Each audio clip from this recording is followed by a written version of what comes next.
hurricane called Ian headed toward Florida. It's got the potential to be devastating. Joining us from Fox Weather is hurricane specialist Brian Norcross, a man who has successfully called the path of more hurricanes than virtually anyone else. We're happy to have him join us tonight. Brian, thanks so much for coming on. What do you expect this storm to do?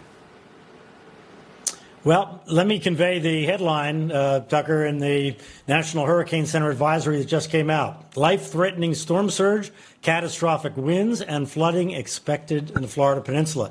This is the worst storm threat since Irma in 2017, and maybe one of the worst of all time, actually, at least in modern time, to hit the Florida Peninsula because, as you said, it's so big, it's going to affect the entire Florida Peninsula in a significant way.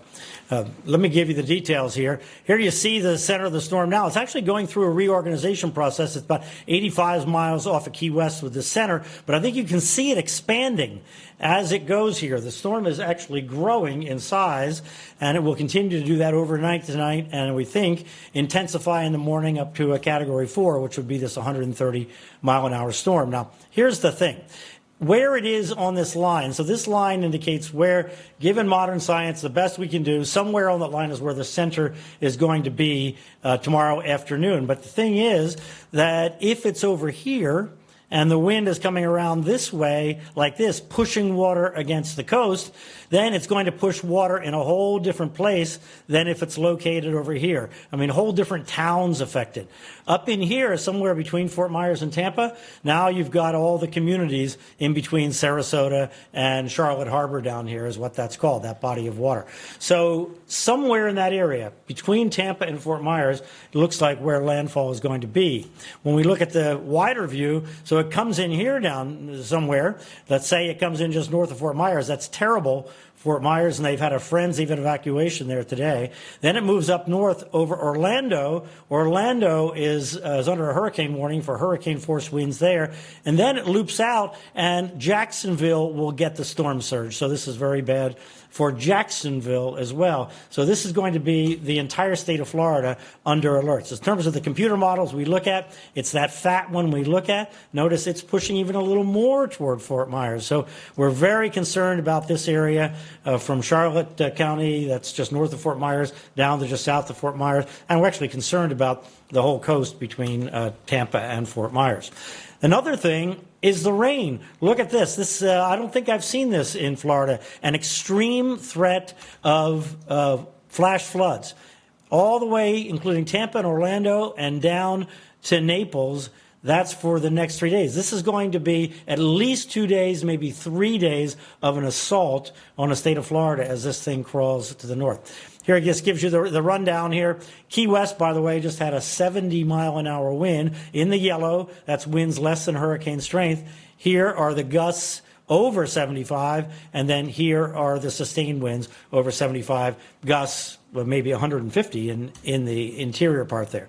In the morning, so 9, 10 in the morning, hurricane force gusts over the whole area south of Sarasota, almost to Naples, hurricane force winds just offshore.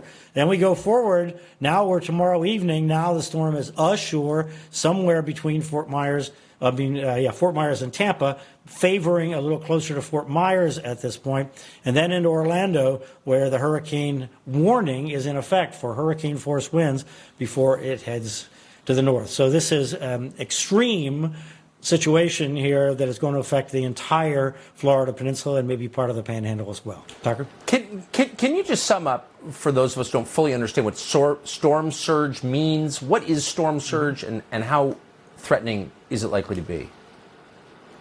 Well, storm surge is the deadliest part of the hurricane because it's the Gulf water that gets lifted up over the shore and then surges in. So if you're caught in storm surge, you will not survive if it's significant. The storm surge forecast for the broadly Fort Myers area, but extending up the coast as well, is 8 to 12 feet above normal high tide. So that's how we measure storm surge. Stand on the high tide line, and how far over your head would the water be? 8 to 12 feet is the forecast for the greater Fort Myers area and on up the coast. Whoa. It's hard to imagine. Yes, it's daunting, and that's over the Barrier Islands. That will go over the Barrier Islands where that surge comes in. It's not a long distance that the worst surge comes in, but where it comes in, that will cross. As you know, along Florida on all sides, there are these islands just offshore. This will cross those islands in those areas. Brian Norcross.